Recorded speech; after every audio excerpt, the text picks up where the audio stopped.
Very good evening. Welcome to State of Business on our television. I'm Ashinsani Veerasinghe. Let's have a look at the headlines first. Government to set up an equity fund for the small and medium enterprises sector, State Minister stresses.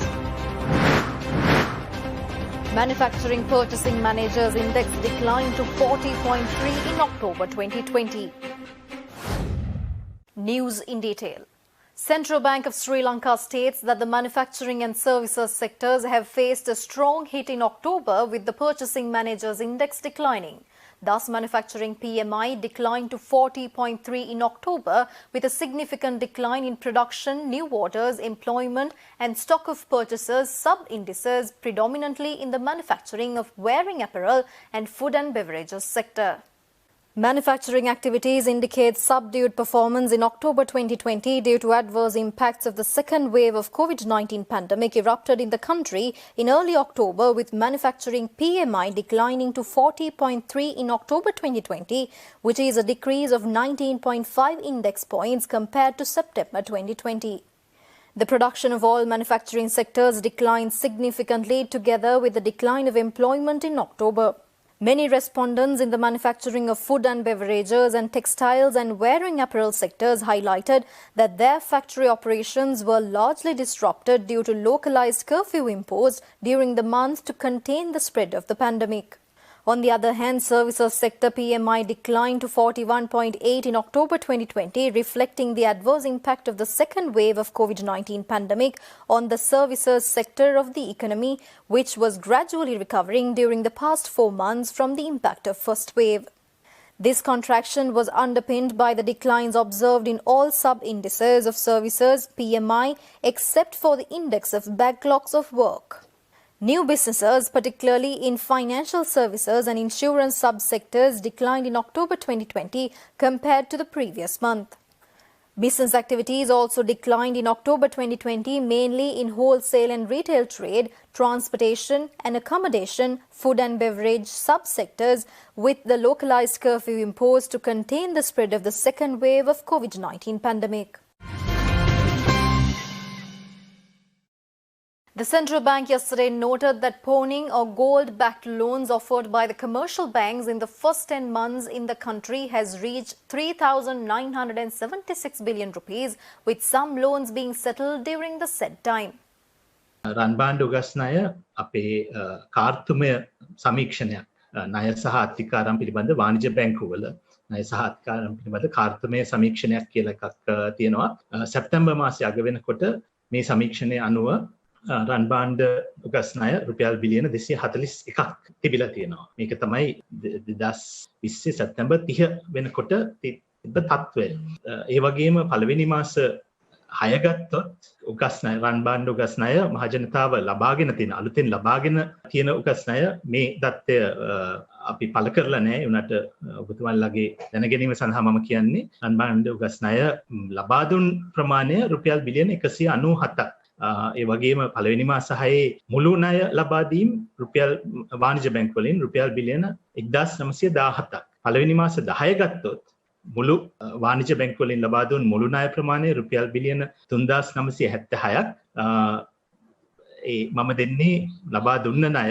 හැබැයි මේ ණය වලින් කොටසක් පිය වෙනවා ඒ කාලය ඇතුළතම. Central Bank Governor Professor W.D. Lakshman is confident that with the expected bilateral and multilateral support, Sri Lanka will be in a comfortable position to face debt service payments in 2021 as it did in the past. Central Bank Governor Professor W.D. Lakshman made these observations addressing the virtual monetary policy review meeting held yesterday. The government has announced its expectations towards fiscal and debt consolidation after 2021, reduce reliance on foreign debt, achieve higher growth and enhance trade relations with other countries. The budget program expresses its expectation that the targeted level of inflation is 5%, and this coincides with CBS projections. This makes us very comfortable providing the wholehearted support to the proposed reforms in relation to the financial sector as well. With the expected bilateral and multilateral support in the near future, official reserves are projected to strengthen in the period ahead, and Sri Lanka will be in a comfortable position to face the scheduled debt service payments in 2021, as it did in 2020 and in the past. Given well-behaved inflation, economic growth continues to be the key concern that needs to be addressed urgently. Stay tuned for more news after this short break. Welcome back after the break. State Minister of Money and Capital Market and State Enterprise Reforms Ajit Niwad Cabral says that the government will make the necessary arrangements to set up an equity fund to assist the prospective entrepreneurs to go for new ventures and visionary youth to enter into the small and medium enterprises sector with their novel ideas. State Minister Cabral made these observations joining in a recent online discussion organised by CMA Sri Lanka. ණය පහසුකම් ලබා දීමට. ඒක දැනටමත් අපි දැන් කටයුතු කරගෙන යනවා. ඒ සඳහා යම් මූල්‍ය අරමුදලක් පවත්වලා බැංකුත් සමග සාකච්ඡා කරලා ඒ ණය ලබා දීමට කටයුතු කරනවා. ඒකට මෙතනදී අවශ්‍ය වෙන තව දෙයක්. ඒ තමයි ඉක්විටි කැපිටල්. ප්‍රාග්ධන ඒ ලබා දීමට අපි කටයුතු කළ යුතුයි. ඒ නිසා දැනටමත් යම් ක්ෂේත්‍ර සමග සාකච්ඡා කරලා තිනවා මේ ප්‍රාග්ධන අරමුදලක් හදන්න.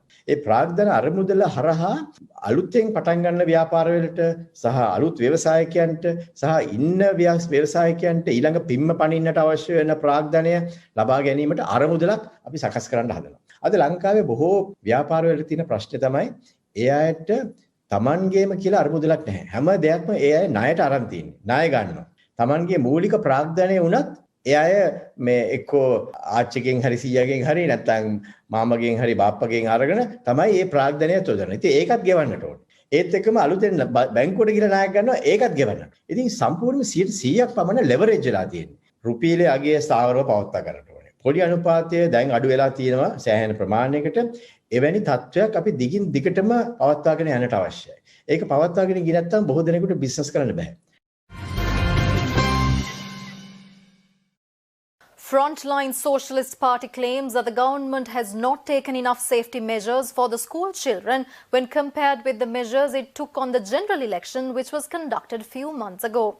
Politburo member of the Frontline Socialist Party, Pubudu Jayagoda, says that the government must provide at least one PPE kit to each school and face mass to schooling population. දැන් ප්‍රශ්නේ තියෙන්නේ මගුල් ගෙවල් වලට මංගල උත්සව වලට නීතියක් දාලා තියෙනවා උපරිම සහභාගීත්වය 50යි කියලා. මහජන සෞඛ්‍ය පරීක්ෂකවරු පරීක්ෂා කරනවා. මල ගෙවල් වලට නීතියක් දාලා තියෙනවා මල ගෙදරක් කිව්වට පස්සේ ගෙදරක නම් මල ගෙදර තියෙන්නේ සැලකිතු ඉඩක් තියෙනවා ගෙදර ඇතුළ සහ මිදුලත් සමග. නමුත් ඊතරම් විශාල ඉඩක ඉන්න පුළුවන් 25 දෙනාටයි කියලා නීතියක් දාලා තියෙනවා. දැන් ගොඩක් ප්‍රසිද්ධ සුසාන භූමිවල මේ අවට තියෙන හැම ප්‍රසිද්ධ සුසාන භූමියකම වගේ ගේට්ටුවේ අලවල තියෙනවා නිවේදනයක්. ඒ නිවේදනයට අනුව සුසාන භූමියට එකවරට ඇතුළු වෙන්න පුළුවන් 10 දෙනෙකුට විතරයි. අවමංගල කටයුත්ත සඳහා සමීප ඥාතීන් 10 දෙනෙකු පමණක් ඇතුළු වන්න කියලා බෝඩ් ගහලා තියෙනවා. ඉතින් ප්‍රශ්නේ තියෙන්නේ සුසාන භූමියක් වගේ අතිවිශාල අවකාශයකට 10 දෙනෙක් ඇතුළු වෙන්න කියලා පුංචි පන්ති කාමරයක් අස්සට ශිෂ්‍යෝ 50ක් දාන්න. දැන් එතකොට කොහොමද මේකේ මේ දුරස්ථභාවය රැකගන්නේ කොහොමද?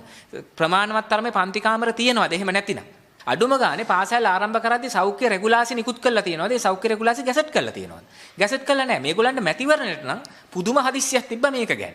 මැතිවරණයේදී තිබ්බ උනන්දුව පාසල් ශිෂ්‍ය සම්බන්ධ නැත්තේ.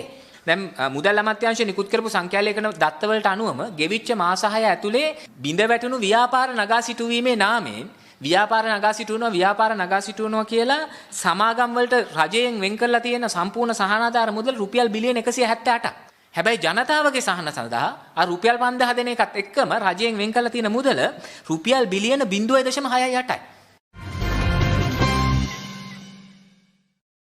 Investment institution First Capital stresses that the stagnant outlook which was present in the stock market at the beginning of the gone week saw a gradual positive momentum closer to the end of this week.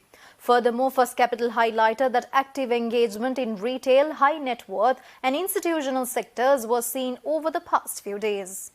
After a bit of a slow start, we saw a bit of a improvement in the market conditions as retail activity and market activity overall improved.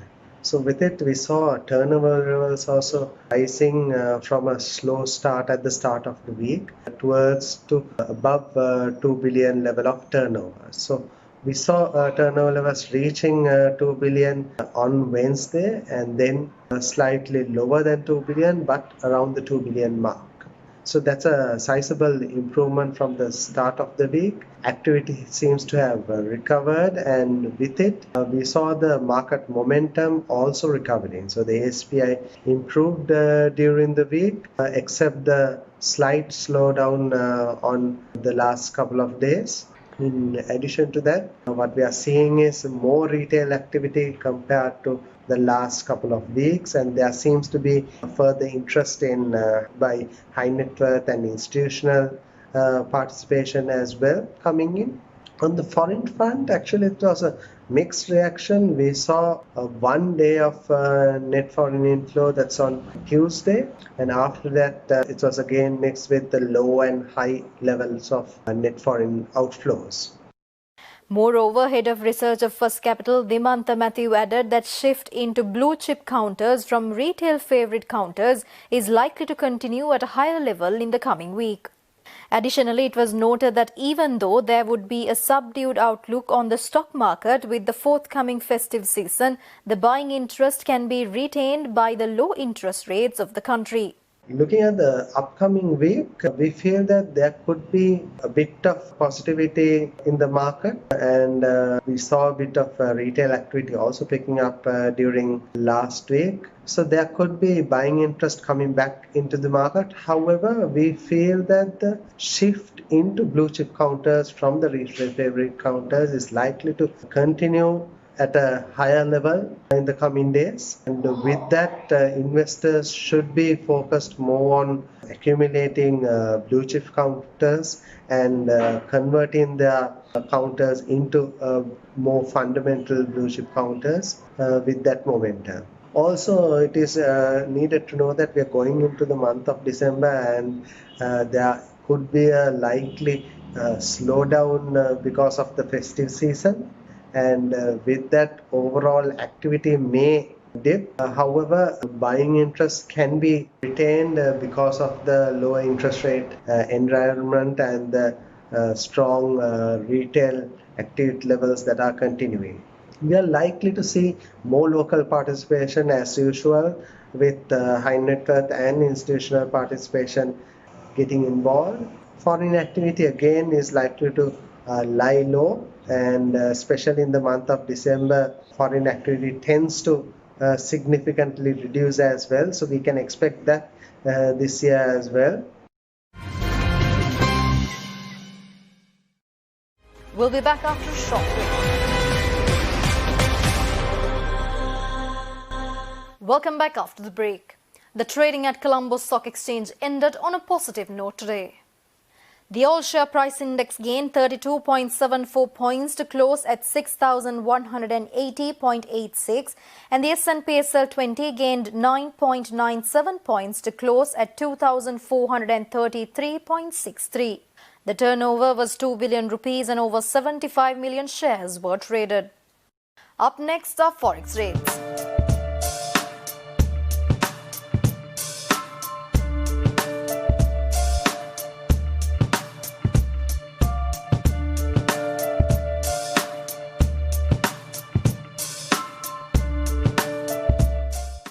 And that's all the news for today. See you on Sunday at 7 p.m. with Biz Roundup. Until then, take care.